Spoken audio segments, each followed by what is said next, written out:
Bueno, y llegamos a esta etapa de la sala de espera. Tenemos varias semanas hablando de que todos tenemos una sala de espera, que en algún momento de la vida nos toca sencillamente esperar una respuesta de Dios, esperar un cambio, esperar algo que estamos necesitando.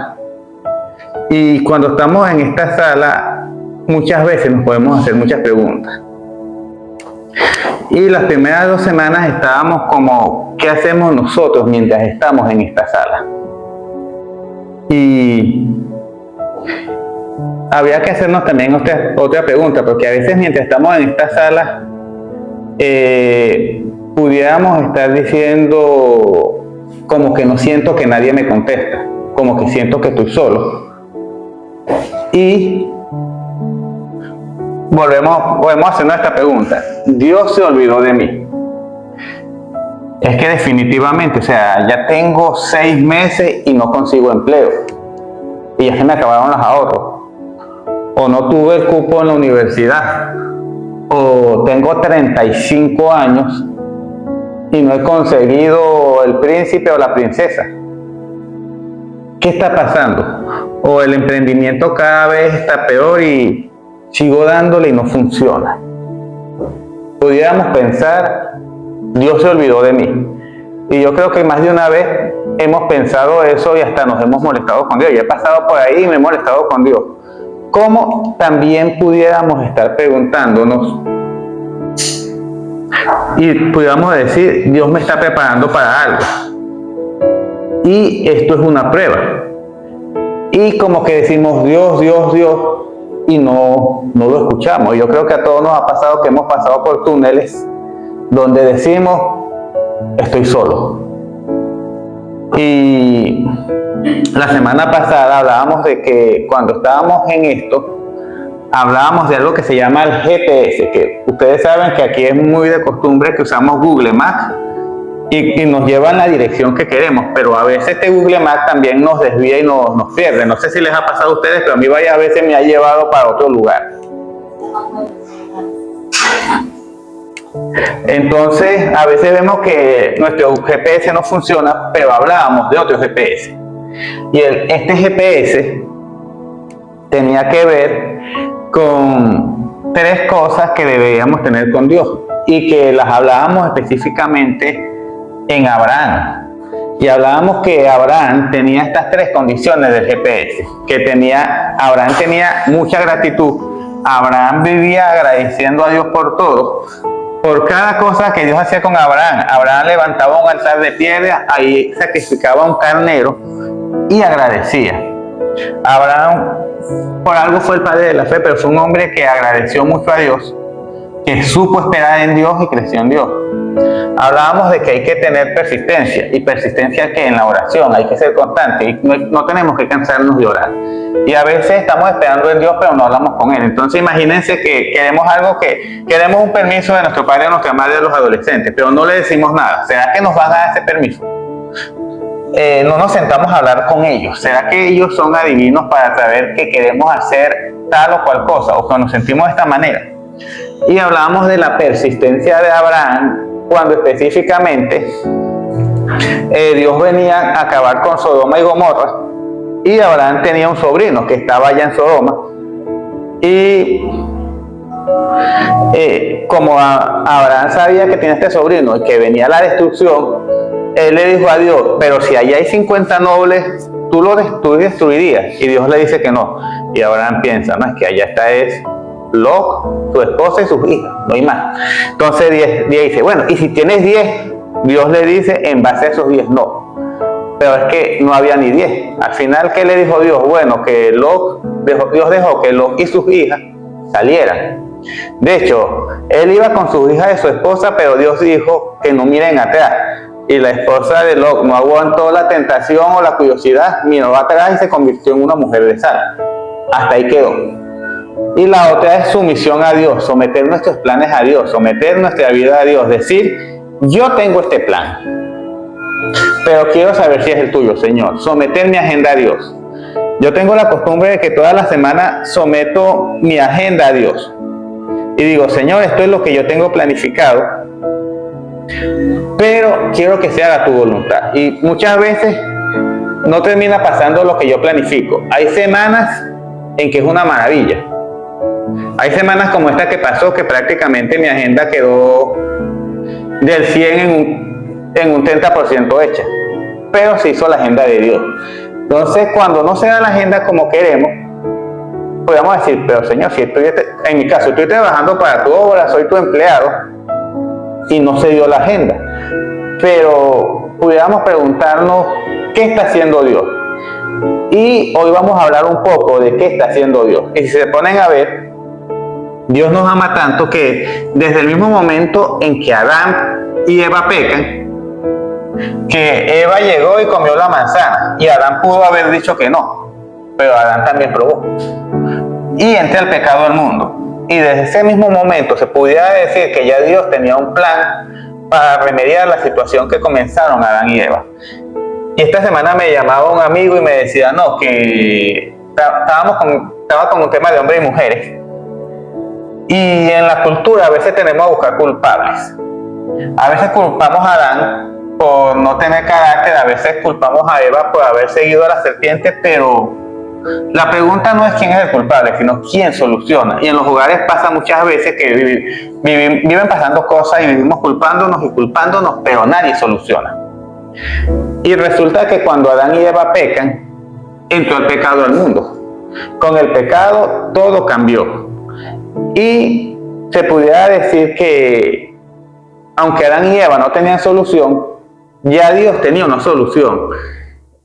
Y aún en Génesis 3:15 vemos que se habla de, vamos a decir que la primera profecía donde no se nombra directamente el nombre de Jesús, pero se entiende porque dice, pondré enemistad entre tú y la mujer, y entre tu simiente y la de ella.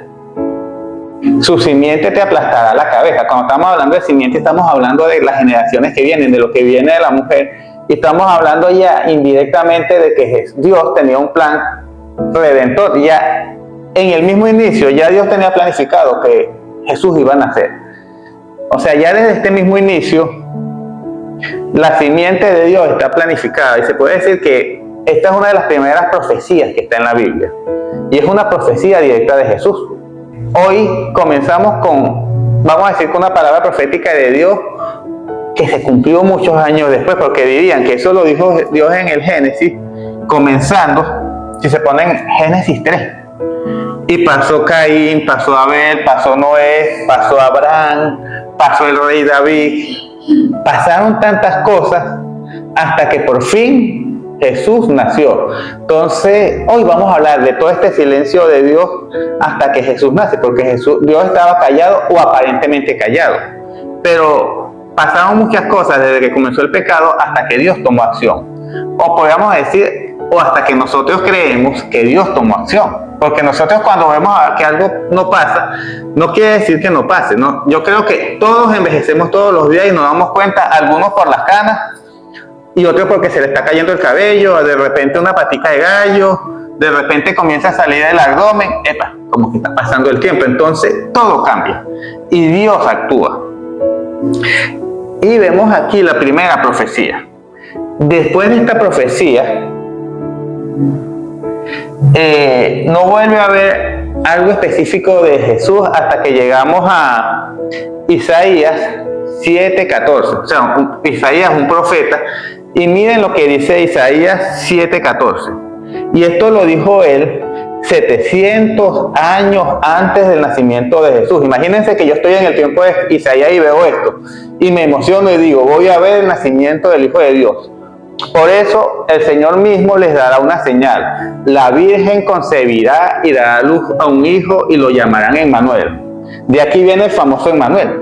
Entonces, pasaron 700 años luego de esta profecía para que naciera Jesús. Y muchos israelitas a lo mejor quisieron verla y dijeron, bueno, ya el profeta Isaías habló. Dios le dijo que por eso mismo les daré una señal. La Virgen concebirá y dará a luz un hijo y lo llamará Emmanuel. Y qué bonito que ya viene el tiempo de la Navidad y vemos la Virgen concebirá y llegará Emmanuel, Hijo del Altísimo.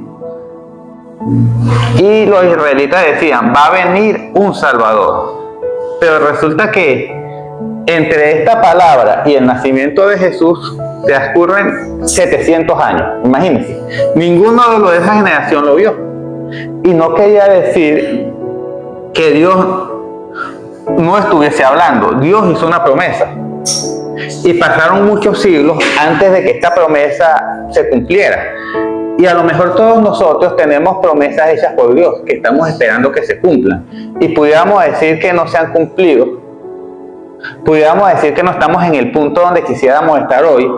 Pudiéramos decir que el Señor me olvidó. Tenía prosperidad en mi país de origen y aquí como que me sequé. Estoy lejos de mi familia, estoy lejos de mis hijos, estoy lejos de mis padres. Pero no estoy viendo en este momento las cosas que Dios viene haciendo. Y tuvieron que pasar 700 años. Y saben que Dios habló y venía hablando y siempre había un profeta, vino Isaías, Jeremías, Eliseo, y llegó un momento en que Dios no habló más. Resulta de que llegamos al último libro del Antiguo Testamento. No sé si los conocen algunos, si se recuerdan cuál es el último libro, que es Malaquías. Y después que Dios habló con Malaquías, silencio. ¿Saben cuánto tiempo no se volvió a escuchar de un profeta? 400 años. ¿Qué está haciendo Dios mientras estamos esperando? Pudiéramos pensar que no está haciendo nada. Pudiéramos pensar que nos olvidó. Pero, ¿qué hace Dios mientras nosotros esperamos? ¿Qué prepara Dios mientras nosotros estamos en estos tiempos? Mientras creemos que Dios no está haciendo nada, Dios está haciendo. De hecho, escuchábamos la canción que decía, espera el tiempo de Dios. Y uno dice que, ¿será que se cumple o no se cumplen las promesas de Dios? Pero Dios va actuando y va generando condiciones. Y tengan por seguro que mientras estamos esperando, Dios va generando la principal condición, nuestro carácter. Porque a veces Dios no nos da cosas con las que no podamos lidiar. Y a veces queremos tener dinero, pero apenas lo tenemos, lo primero que nos olvidamos es de Dios. He conocido casos de personas que tienen mucho dinero y no tienen lo fundamental, han llegado al divorcio o se están divorciando. Y uno dice, no les falta dinero, no les falta propiedades, pero están vacíos. De manera que el dinero no es como dicen por ahí, que me han dicho, no, el dinero no te da la felicidad, pero te deja media cuadra. Porque si te dejara media cuadra, esta gente no estuviese divorciándose y más bien peleándose por el dinero. Dios está haciendo algo. Y resulta que mientras nosotros esperamos, nos desesperamos, Dios está trabajando. Y a veces en nuestra desesperación tomamos malas decisiones. Yo recuerdo hace unos cuantos años, mi abuela se enfermó de los riñones y sus riñones pararon y a ella la dializaban. Y ella se fue deteriorando porque resulta que el riñón controla el corazón y controla muchos órganos, muchas funciones del organismo. El riñón genera dos sustancias que se llaman renina y angiotensina, que controlan el ritmo cardíaco. Cuando el riñón no funciona, el ritmo cardíaco se desbalancea. No solo eso, a través de la orina botamos mucha contaminación del cuerpo. De manera que a alguien que se le dañó el riñón, se le dañó el filtro. Es como cuando se filtra café. Ya no hay el filtro y va a pasar de todo. Y a mi abuela se le dañó el filtro de café. Y mi abuela estaba en los últimos días. Y los médicos se reúnen con los hijos y le dicen que hay dos opciones. O dejarla que pase sus últimos días tranquila, o hacer una cirugía. Que la cirugía lo que va a alargar es unos días, pero igual ella va a morir. Mi abuela dijo, no me operen, déjenme pasar mis días tranquila. Mi abuela en su sabiduría sabía que se estaba despidiendo. Pero como ella estaba en cama y decidían los hijos, los hijos decidieron que no, que ellos la querían tener más tiempo. Si se ponen a ver, los hijos en su sala de espera no estaban esperando el tiempo de Dios. Mi abuela sabía, me voy, y ella pidió que no la operaran, mas fue operada. En la operación podían pasar dos cosas: que ella mejorara y tardara unos meses más, o que se complicara y muriera más rápido y fuera más doloroso. Pasó la segunda. Mi mamá y mis tíos no esperaron el tiempo de Dios, y mi abuela, después de la cirugía, se amargó. Estaba molesta, no la dejaron hacer lo que ella quería y estaba en su derecho. Ella murió más rápido y más dolorosamente, y al final cada hijo tuvo que aprender a hacer su camino. Todos dependían mucho de ella, pero ellos no esperaron el tiempo de Dios. Y muchas veces nosotros queremos acelerar los tiempos de Dios, y si Dios no me da respuesta por aquí, me meto por allá. Y cuando hacemos eso, dañamos la obra. Y lo hacemos en la iglesia, lo hacemos en la casa, lo hacemos en los estudios. De repente hice alguna trampa, me descuidé, no hice la tarea, pero Gemini o el asistente de Google o cualquier inteligencia artificial me hace el trabajo. Cambié el tiempo de Dios, porque ese no fue mi trabajo. Y ese aprendizaje que está ahí, el día de mañana lo voy a necesitar, pero Géminis no va a estar conmigo cuando esté en una obra o cuando tenga que atender a un paciente. Siempre que alteramos el tiempo de Dios, algo pasa. Lo más sabio es, aunque se dice fácil, Dios está trabajando. Y Dios va a hacer algo que va a ser en nuestro bien. Y Dios está trabajando aquí con nuestro carácter, y por eso es que Dios quiere que nosotros estemos aquí hoy, porque todos estamos esperando algo. Y que no se nos haya dado no quiere decir que no vaya a llegar. Y miren lo que dice aquí: pero cuando se cumplió el plazo, Dios envió a su Hijo, nacido de una mujer, nacido bajo la ley, para rescatar a los que están bajo la ley, a fin de que fuéramos adoptados como hijos de Dios. Dios sabía que en algún momento Él iba a cumplir su plazo, y pasaron los 400 años y Jesús nace. Pero antes de que nacieran, iban a pasar ciertos acontecimientos que están dentro del tiempo bíblico, aunque no se redacten en la Biblia. Y hoy vamos a hablar algunas cosas que, aunque no están en la Biblia, pasaron, están documentadas y fueron necesarias para que esto pasara. Entre eso, y ustedes saben que Israel pasó por manos de varias civilizaciones, como fueron los babilonios, que los invadieron. Y no solo eso, sino que ya después de que ellos vuelven de la caída del imperio babilónico, se levantaron los griegos, la cultura griega, la cultura de Alejandro, se levantó. Y hubo un Alejandro que no es Papadopoulos, sino Alejandro Magno, que se levantó como un gran emperador de aquella época. Y vamos a ver varios acontecimientos. En sí vamos a ver 5 acontecimientos. Y el primero es Alejandro Magno, un emperador griego que conquistó a todos, pero no solo conquistó a todos, sino que por donde iba pasando, él iba instituyendo el idioma de Grecia. O sea que si él pasaba por Portugal, ya en Portugal no se habla portugués legalmente, sino que se habla griego. Y él hizo que en todos los pueblos se hablara griego. Él llevaba personas que enseñaran el idioma, y no solo eso, sino que toda la cultura de ese pueblo era traducida al griego. Y ellos fueron conquistando y conquistando y conquistando. Y llegó a ser un gran emperador, con una pequeña característica: no tuvo hijos. Y el día menos pensado muere joven. Hay quienes dicen que lo envenenaron. Hay quienes dicen que murió de una enfermedad.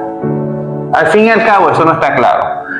Cuando yo estudiaba en la universidad, vi una materia que se llamaba Historia de la Veterinaria, y el profesor de Historia de la Veterinaria, que era un historiador, él decía que Alejandro Magno murió fue de paludez. Él decía que las investigaciones afirmaban que el día menos pensado, el gran emperador fue picado por un mosquito y murió. Indiferentemente, un hombre con tanto poder murió, no tenía heredero, y cuando él murió, cada uno de sus generales tomó un pedazo de la torta. Pero, aunque cada uno tomó un pedazo de la torta, él hizo algo muy parecido a lo que pasa hoy con el inglés. Todo el mundo, en el mundo conocido, hablaba griego. ¿Y qué pasa con que todos hablen griego? Que ya hay una lengua universal en la que todos se entienden. ¿Y qué pasó con esto? Si ellos llegaron también a dominar a los judíos, ¿qué idioma aprendieron a hablar los judíos? Griego. ¿Y qué pasó también? La Biblia fue traducida al griego, de manera de que ya la Biblia no era un libro exclusivo del pueblo hebreo, sino que cualquier pueblo que era dominado por Grecia podía leer la Biblia. Si se ponen a ver, no se ve la acción de Dios, no se ve un profeta, pero el Antiguo Testamento estaba a disposición de cualquiera. No digan que no es la forma que esperamos, pero es la forma de Dios. Dios permitió que esta gente llegara, se instalara, hiciera un imperio, un solo idioma. Ahora todos podemos leer la Biblia en griego. Y eso fue un gran avance porque, ¿qué pasaba? Ahora todo, en cualquier parte del imperio, donde hubiese judíos, iba a haber una Biblia, un Antiguo Testamento. Este Antiguo Testamento iba a estar en griego y se iba a poder discutir. Entonces ya vemos que no solo es Alejandro Magno el primer evento, sino que ese imperio que él generó una consecuencia. Y la gente hablaba su idioma, pero tenía que hablar griego. Y nosotros aquí hablamos el español y tenemos que aprender el portugués. Si lo ven, siempre los idiomas han estado en todo.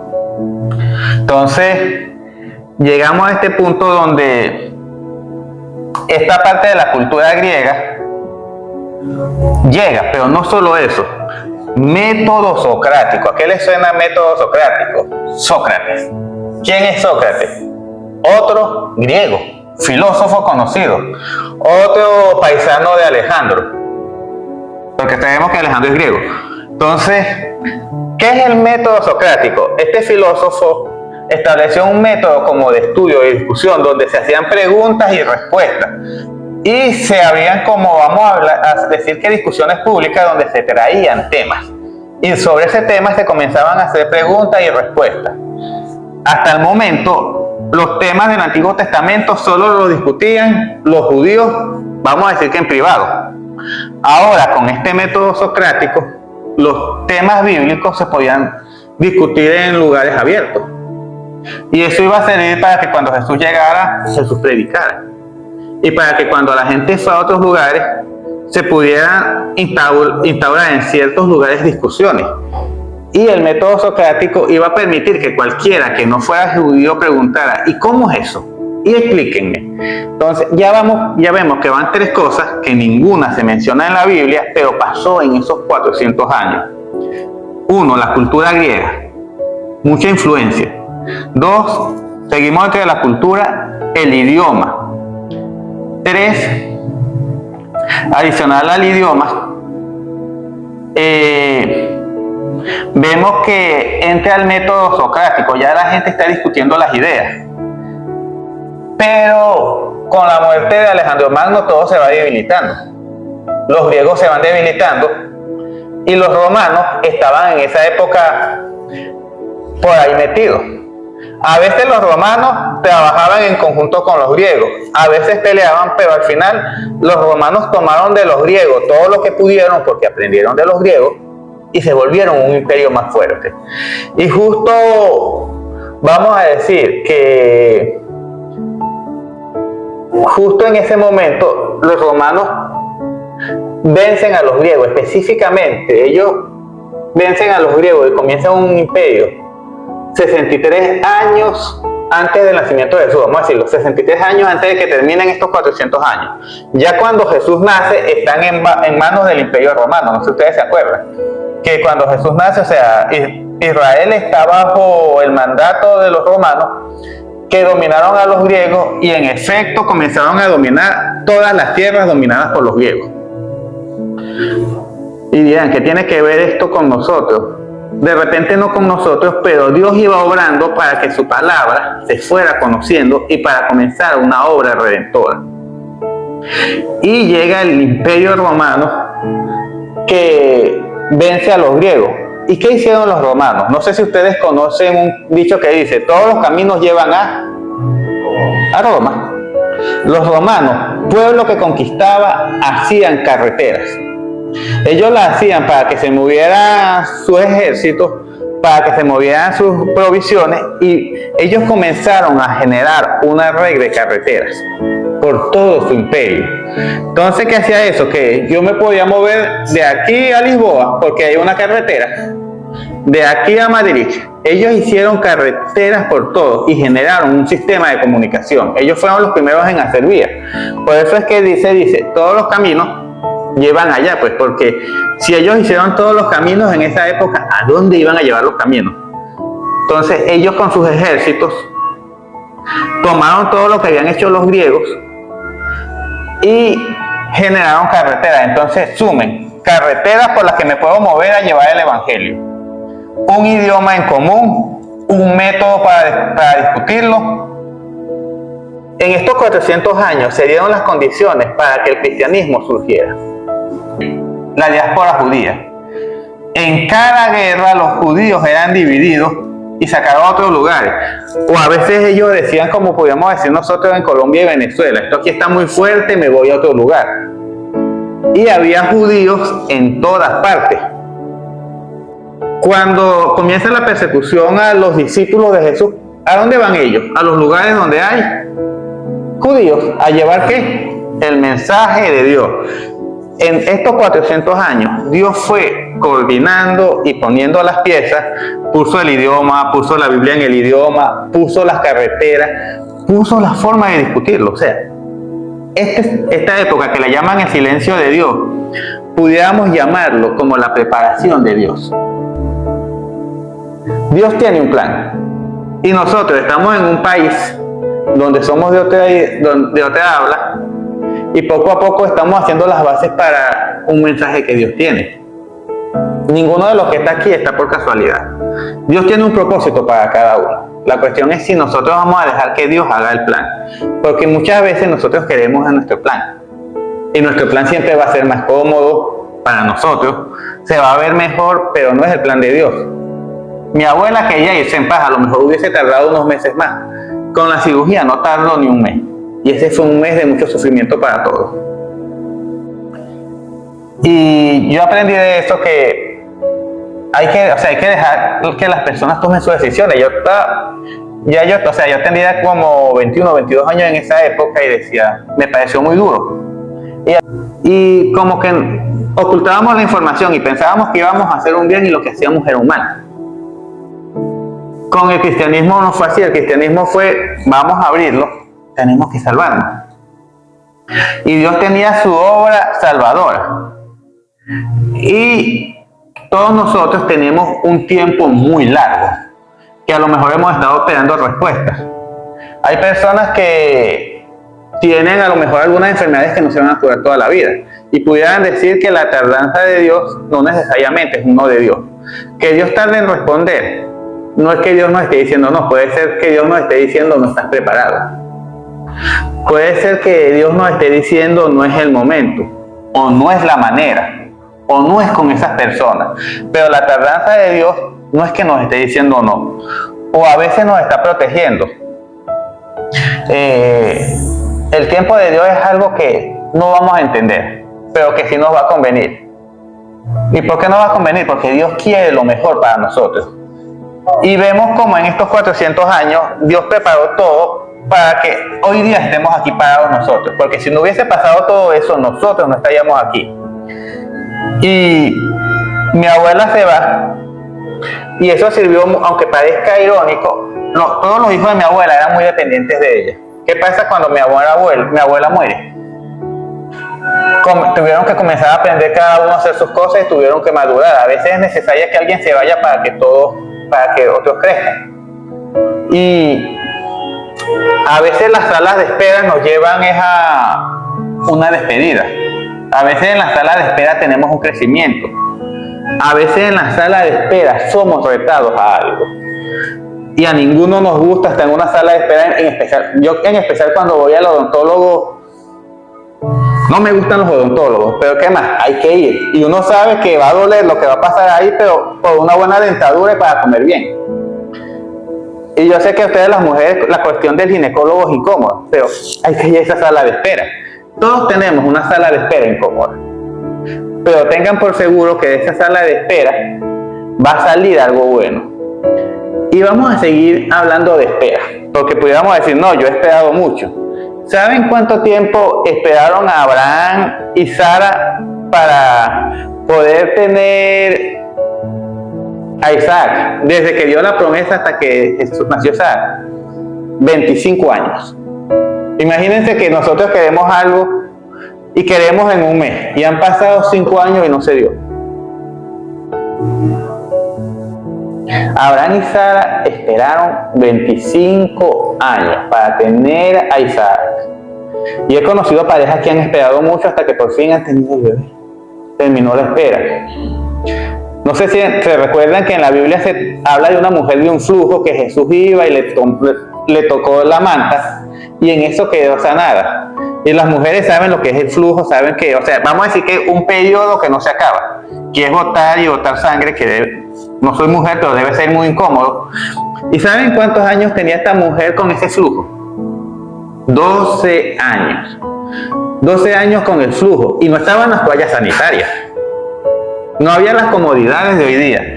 Y saben que cuando estas personas estaban enfermas así, se pensaba, o la cultura decía, tu familia hizo algo. Los miraban feo.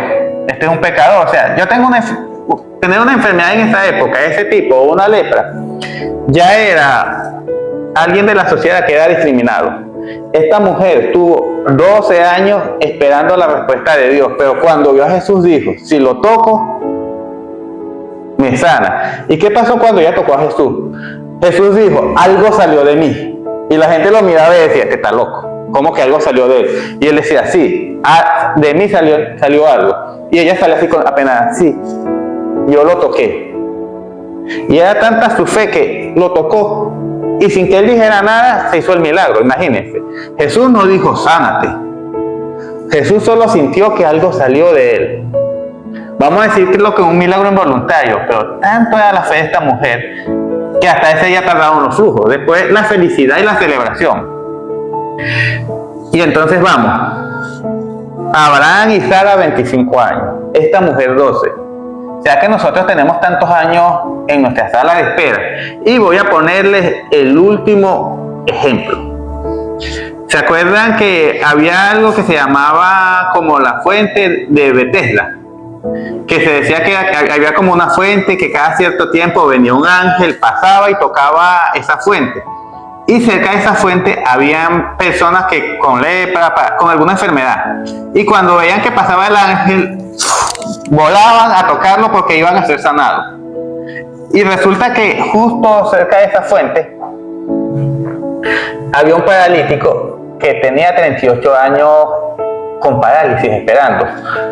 Y él nunca iba a llegar porque sea paralítico. Él estaba ahí y veía como todos, cuando pasaba una vez a la cuaresma un ángel, él los veía brincar, sanar y él seguía ahí. 38 años esperando. Y a Jesús llegó su historia y Jesús le preguntó, ¿quieres ser sano?